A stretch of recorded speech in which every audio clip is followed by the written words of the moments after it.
इस video story में मैं मुद्दे की बात करूं उससे पहले आपको एक कहानी सुनाता हूं। छोटी सी कहानी है, धैर्य से सुनिएगा। कहानी में एक बेटा है, एक माँ है।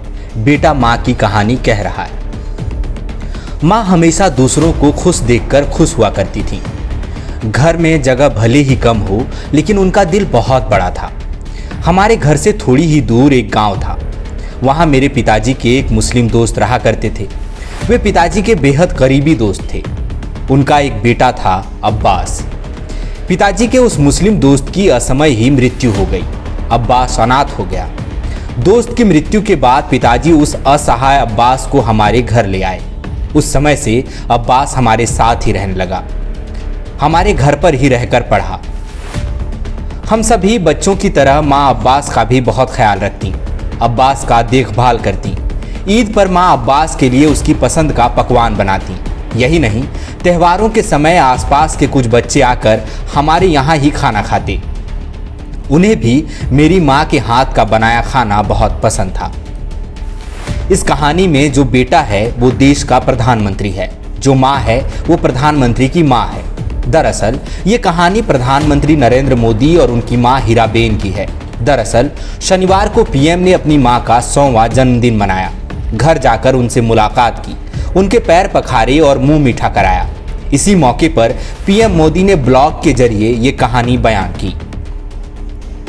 पीएम मोदी की कहानी में इमोशन है, प्यार है, सांप्रदायिक सद्भाव है, संदेश है। लेकिन सवाल पूछने वाले पूछ रहे हैं कि आखिर पीएम मोदी को मां के 100वें जन्मदिन पर अब्बास ही क्यों याद आए? क्यों पीएम मोदी ने मां की ममता को जाहिर करने के लिए अब्बास को चुना? जाहिर है, पीएम है। आपने तो कई बार कईयों से सुना होगा, मोदी जी ने कहा है तो कुछ सोच के ही कहा होगा।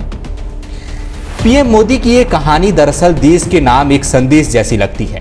ऐसे वक्त में जबकि देश में सांप्रदायिक सद्भाव बिगड़ता दिखता है, दो समुदायों में टकराव बढ़ रहा है, पीएम संदेश देना चाहते हैं कि जब हिंदू और मुस्लिम एक ही घर में रह सकता है, एक साथ खाना खा सकता है, तो देश में साथ साथ क्यों नहीं रह सकते। यही नहीं, पीएम मोदी की इस अब्बास वाली कहानी को अधिकांश लोग हालिया घटनाक्रम से जोड़कर देख रहे हैं, जिसमें देश भर में काफी बवाल हुआ और भारतीय जनता पार्टी की मुस्लिम विरोधी छवि और ज्यादा मजबूत हुई। कहते हैं कि सत्ताधारी पार्टी इसे लेकर असहज है। देश में तो बीजेपी की छवि संप्रदाय विशेष के बीच नकारात्मक रही ही है, लेकिन हालिया नुपुर शर्मा प्रकरण के बाद खाड़ी देशों में भी गलत संदेश गया है।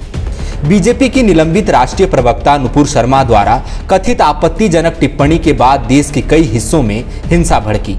खाड़ी देशों जैसे कि कतर, बहरीन, सऊदी अरब, संयुक्त अरब अमीरात सहित अफगानिस्तान और पाकिस्तान जैसे देशों ने आपत्ति जताई। खाड़ी देशों के साथ भारत के कूटनीतिक संबंधों पर भी असर पड़ा है। सर्वाधिक चिंता व्यापारिक संबंधों को लेकर भी है, क्योंकि भारत खाड़ी देशों से कच्चे तेल और गैस का आयात करता है। वहीं भारत खाड़ी देशों को अनाज, मसाले, कालीन और पैकेट बंद खाद्य पदार्थों का निर्यात करता है। नुपुर शर्मा के बयान के बाद कतर में भारतीय उत्पादों का विरोध होने लगा था। जाहिर है कि कोई भी देश ऐसा आर्थिक नुकसान नहीं चाहेगा कि पूरी की पूरी अर्थव्यवस्था ही प्रभावित हो जाए। ऐसे में पीएम मोदी की अब्बास वाली कहानी को ये संदेश देने की कोशिश के तौर पर देखा जा रहा है कि भारत में हिंदू मुस्लिम विद्वेष जैसा कुछ नहीं है।